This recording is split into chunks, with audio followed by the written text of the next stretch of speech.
Bien, buen día.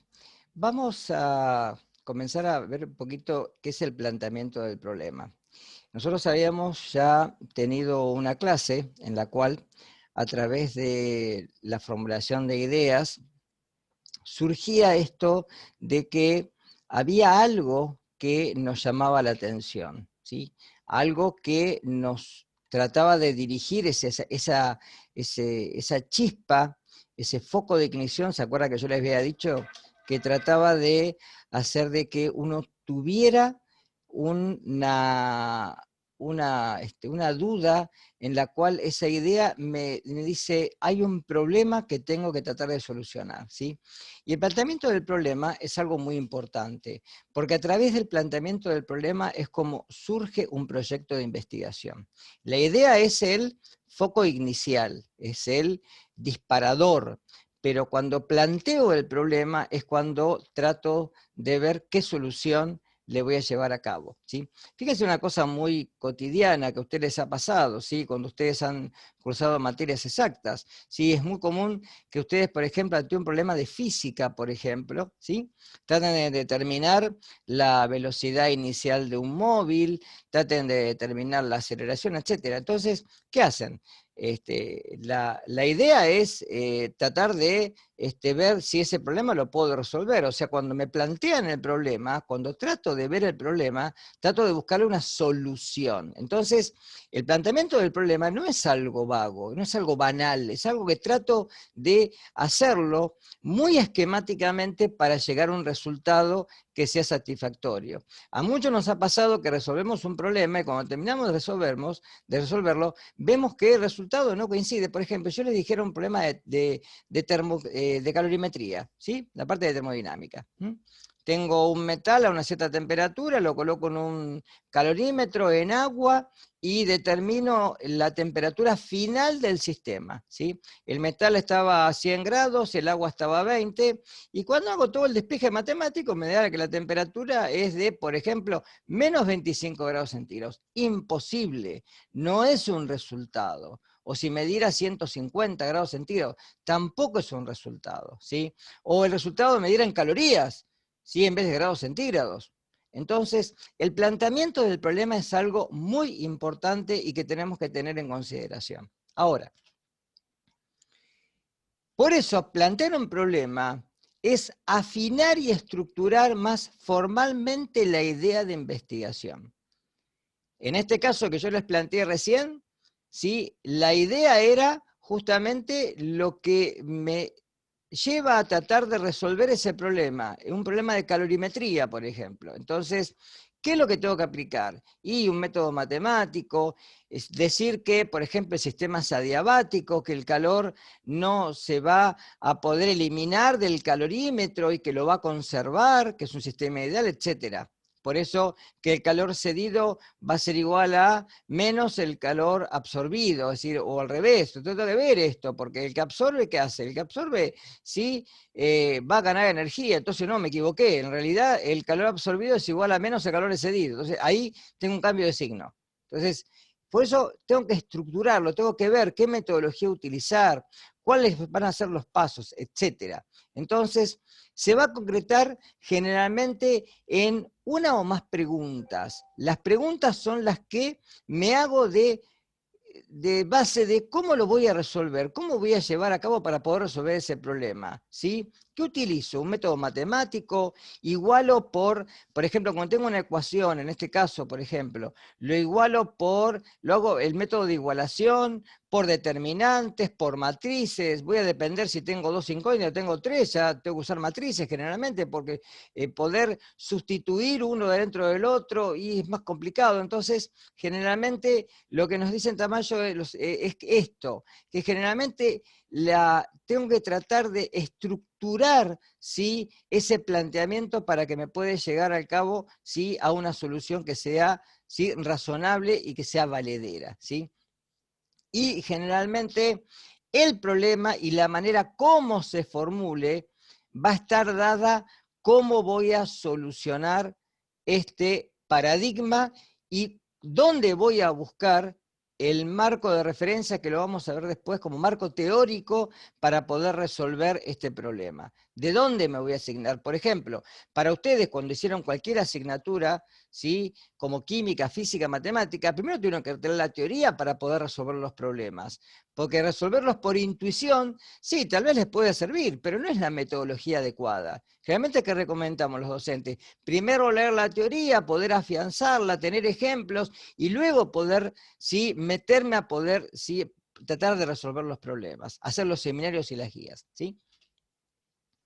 Por ende, fíjense que hay criterios que son demarcados, ¿sí? Fíjense que acá Kerlinger nos dice que los criterios son: el problema debe expresar una relación entre dos o más variables, y esto lo vamos a ver después cuando uno habla de variable, como esas formas que va a tomar el fenómeno, que son de alguna manera, ¿sí?, medibles y que varían a través de los métodos de medición, ¿sí? Eso es una variable. Después lo voy a expresar más fehacientemente cuando veamos hipótesis y objetivos, ¿sí?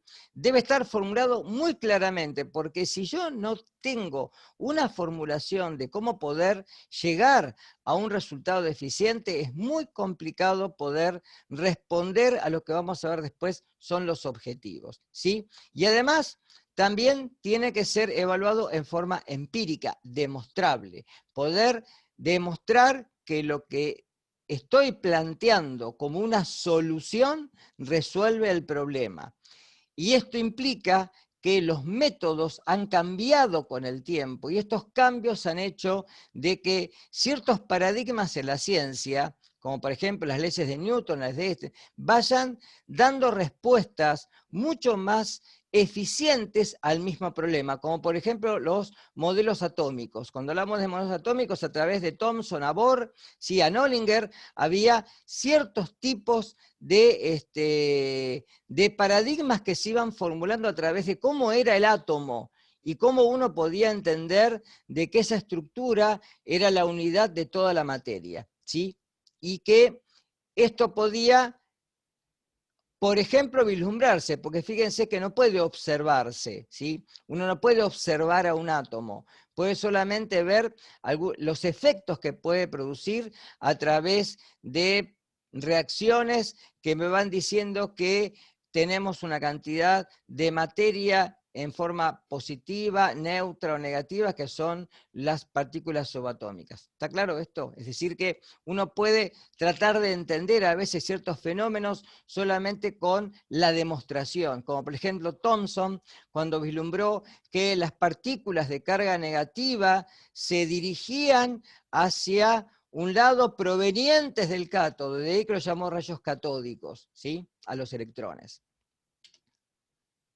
De ahí que el planteamiento del problema, primero, implica delimitarlo, ponerle cotas, decir cuál es el interrogante que voy a responder, o cuáles son los interrogantes, y tratar de delimitarlo, vamos a ver en relación al marco teórico, a lo que encuentro como bibliografía anexa, y lo que puedo leer a través de lo que otros investigadores han formulado, o que en otros campos se han formulado, que refieran a ese problema de investigación, ¿sí? Y obviamente una justificación que no solo va a ser teórica, sino también práctica, y que, como lo que es la ciencia teórica y aplicada, trata de resolver problemas que hoy en día se enfrenta a la humanidad, como por ejemplo el problema de contaminación ambiental, ¿sí? Y esto va a formular un problema, y es el que el investigador va a tener como su informe para poder llegar a cabo de alguna manera ese bosquejo, esa plataforma en la cual se va a basar para llevar a cabo una investigación. 5 elementos importantes que me voy a explayar en el video, ¿sí? Planteamiento cuantitativo del problema. Recuerden que en el cualitativo, a pesar de que tenemos generalmente también estas preguntas, estos interrogantes, recuerden que cuando habla del enfoque cuantitativo, tiene que seguir ciertos pasos. No podemos saltear pasos, tenemos que seguir una estructura, un orden en el cual, ¿sí?, los puntos se van dando uno a través del otro, y a medida que voy dando, ¿sí?, una parte del proyecto de investigación, después sigue la otra, ¿sí? Por ejemplo, a veces puede pasar que surja nueva información y luego me reformule los objetivos, me reformule la metodología porque la que estoy aplicando, por ejemplo, no es tan eficiente como uno pensaba, como el investigador pensaba. Entonces, 5 elementos. Primero, los objetivos de investigación, tema que después vamos a tener una charla mucho más exhaustiva. ¿Cuáles son estas líneas de estudio, estas guías de estudio que me sirven para poder guiar la investigación? Las preguntas de investigación, los interrogantes. ¿Qué es lo que yo, por ejemplo, como les dije el otro día, si tengo control remoto y presiono la tecla para que se encienda, no se enciende, y digo una pregunta es, ¿las pilas no funcionan? ¿El control remoto se habrá caído y se habrá desoldado alguna de las piezas, de los piezoelectrónicos que de alguna manera forman esta estructura para que se pueda encender? No lo sé. Entonces, esos son los interrogantes. Después, obviamente, la justificación de la investigación. Es decir, ¿por qué? ¿Para qué lo voy a hacer? ¿Cuál es la finalidad? ¿Sí?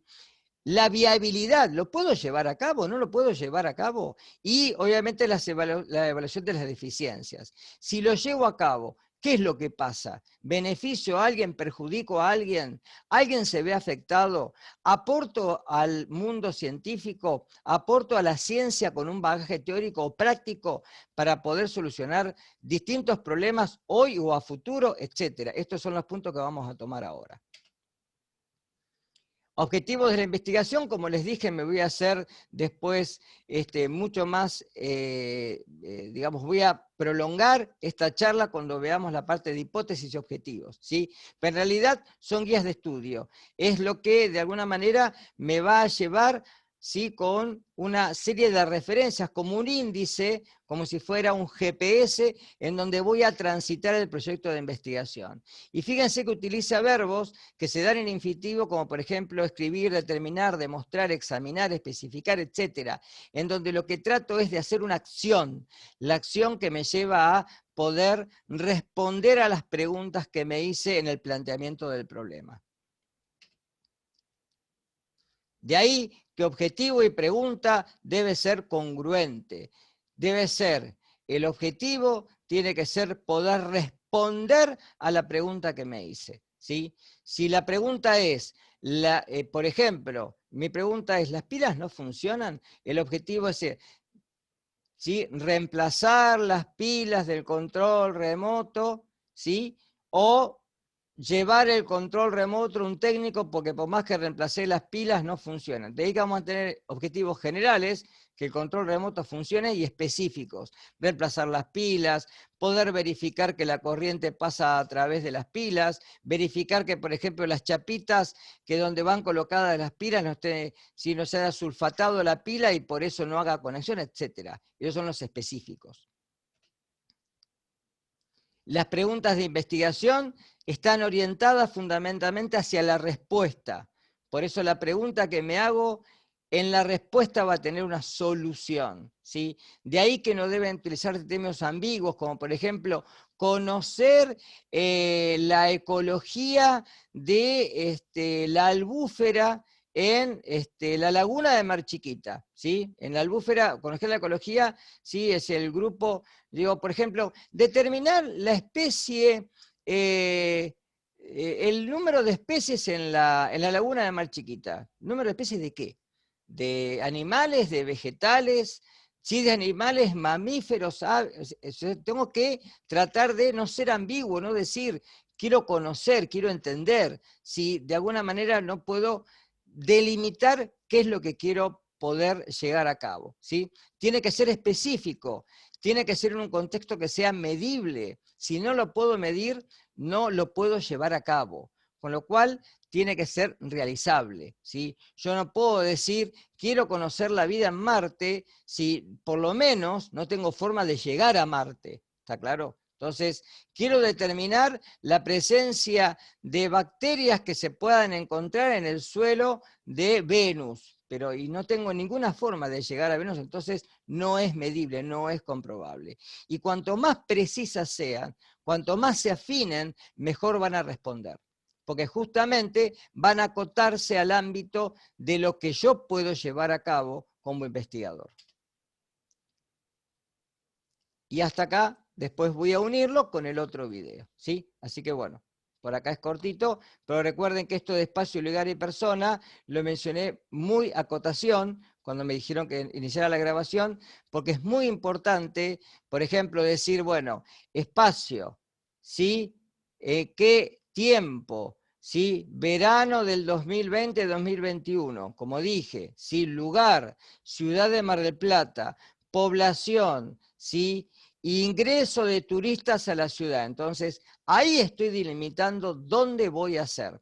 No lo voy a hacer, por ejemplo, con los repartidores que puedan entrar, ¿sí? Que puedan atravesar, por ejemplo, la ruta porque fueron a expender a la Florida, pero son de la ciudad y no salieron de la ciudad. Solamente me refiero a ¿sí? Al ingreso de turistas en la ciudad de Mar del Plata y no otra cosa.